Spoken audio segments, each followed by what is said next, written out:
Cambiamos de tema y le pregunto, ¿ya tiene usted plan para el fin de semana? Pues tome nota, porque esta noche recibimos a la maestra Brenda Carolina Arias Martín. Ella es coordinadora de comunicación de la ciencia del Instituto de Astronomía de la Universidad Nacional Autónoma de México. Con ella vamos a conversar sobre la Noche de Estrellas, una noche que tendrá lugar este sábado 17 de noviembre en 100 sedes. Carolina, ¿cómo está? Muchas gracias por acompañarnos en 21 Noticias y cuéntenos de la Noche de Observación de las Estrellas. ¿A qué responde esta convocatoria? ¿Qué se va a hacer? ¿Cuál es la idea? Claro que sí, muchas gracias por la invitación. Encantada de estar aquí con ustedes. Este año estamos celebrando la 10ª edición de la Noche de las Estrellas. Es considerado el evento de divulgación de la ciencia más grande de todo México, incluso de Iberoamérica. Entonces ha crecido muchísimo, ha evolucionado y este año tenemos más de 100 sedes a lo largo y ancho de la República Mexicana. La sede principal es la que organiza el Instituto de Astronomía de la Universidad Nacional Autónoma de México en las islas de Seúl. Entonces ahí vamos a tener un programa fabuloso. Queremos cerrar con broche de oro con un espectáculo musical increíble y pues hay muchas actividades. Bien, maestra, ¿y en qué consiste este evento? ¿Es justamente para ir a hacer una observación de las estrellas a través de telescopios, a través de simplemente mirar, se hace una explicación? Cuéntenos en qué consiste. Consiste en todo lo que acabas de mencionar y más. Entonces tenemos aproximadamente unos 250 telescopios que el mismo público quiere compartir, el universo con todos. Todo es gratuito, entonces están instalados igual en las islas.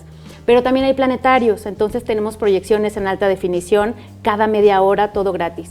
Pero además, 60 carpas temáticas. Te menciono, por ejemplo, una en donde cada hora hay una charla de divulgación con los astrónomos de la UNAM hablando de los temas de frontera en astrofísica. Pero también tenemos un programa artístico fabuloso, hay música en vivo desde las 3 de la tarde y hasta las casi 11 de la noche. Queremos cerrar con broche de oro con la Orquesta Juvenil Universitaria Eduardo Mata de la UNAM, que interpretará Los Planetas de Gustav Holst, que además va a tener aunado una proyección en pantalla gigante de imágenes reales de los planetas. Carolina, habrá talleres y me parece, a ver si es cierto, que uno de ellos pues nos van a enseñar cómo armar nosotros nuestro propio telescopio. Es un plan ideal para los niños en sábado. Así es. Si tú tienes ya un telescopio, pero lo tienes, como decimos, como el tendedero de las toallas más caro del mundo, ¿no? Porque lo compras y luego no lo vuelves a usar. Hay que sacarlo, hay que llevarlo a las islas de Seúl. Ahí les damos la asesoría para todos. Tenemos piezas también porque si se requiriera alguna, pero también podemos construir nuestro propio telescopio. ¿De cero? De cero. Entonces ahí, claro, no te imaginas un telescopio con el que vas a poder ver muy lejos, ¿no? Pero sí los principios para la construcción de un buen telescopio. Entonces también estamos recordando que hace un poquito más de 400 años, Galileo Galilei por primera vez utilizó el telescopio que ya existía, no es creación de él, pero lo que él sí hizo fue apuntarlo por primera vez a las estrellas. Y fue cuando pudimos encontrar las lunas de Júpiter. Maestra, ya decíamos que la sede principal va a ser en CU, pero ¿qué otras sedes hay en la Ciudad de México a donde puedan asistir los televidentes? Tenemos en los 4 puntos de la Ciudad de México, en el norte, en el planetario del Instituto Politécnico Nacional. Luis Enrique Erro, exactamente. En el poniente, en el Museo de Historia Natural, que está en el bosque de Chapultepec. Eso fue en el poniente. En el oriente, en el bosque de Tláhuac, y al sur de la ciudad, en las islas de Ciudad Universitaria, con cientos y cientos de actividades de divulgación científica. Todo es completamente gratis y entonces no hay pretexto para no disfrutar, que además ya está despejado. Sabemos que va a estar despejado el sábado, así que podemos observar desde las 12 del día el sol, sus manchas, sus llamaradas. Y en cuanto empieza a oscurecer, la luna, sus cráteres, también planetas e incluso hasta nuestra galaxia vecina, Andrómeda.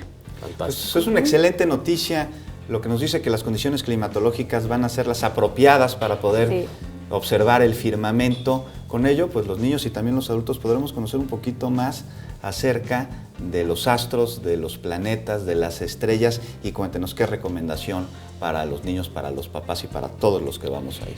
Que vayan con buena actitud y con paciencia, porque hay de veras una infinidad de actividades. Ahorita me recordaste, hay una carpa en particular para construir tu robot. Entonces no solo puedes construir tu telescopio, sino también salir de ahí con tu propio robot. Y esta es actividad dirigida para niños. Es la carpa de la Academia Mexicana de Ciencias, en donde están súper especializados en esto. Va a haber la exposición de un traje espacial de un astronauta que sí fue a la Luna, entonces ahí está expuesto en el stand de la Agencia Espacial Mexicana. Está también el Programa Espacial Universitario, muchísimos grupos de divulgación científica, todos los institutos de ciencia de la UNAM, astronomía, física, matemáticas, fisiología celular, en fin, ¿no? Para hablar de las cosmovisiones, 10 años bajándote las estrellas, ese es el tema. ¿Tienen alguna página web en donde puedan consultar la gente la programación, los horarios, etcétera? Sí, por supuesto, es www.nochedelasestrellas.org.mx. Fantástico. Y ahí están las 100 sedes, así que si también nos escuchan de cualquier otra parte de la así es, República. ahí pueden y ver. que se vayan bien abrigados. Eso. ¿no? Bien va a ser frío. abrigados Sí. y ¿Y con alimentos? zapato cómodo. Alimentos. Alimentos también tenemos venta ahí, Ya un está. espacio para, no, o sea, hay que estar ahí desde las 12 del día hasta las 10 de la noche. Pues vamos, Iván. Hay que ir, Juan. Muchísimas Ahí los gracias. espero. Buenas Gracias a noches. ustedes. Buenas noches.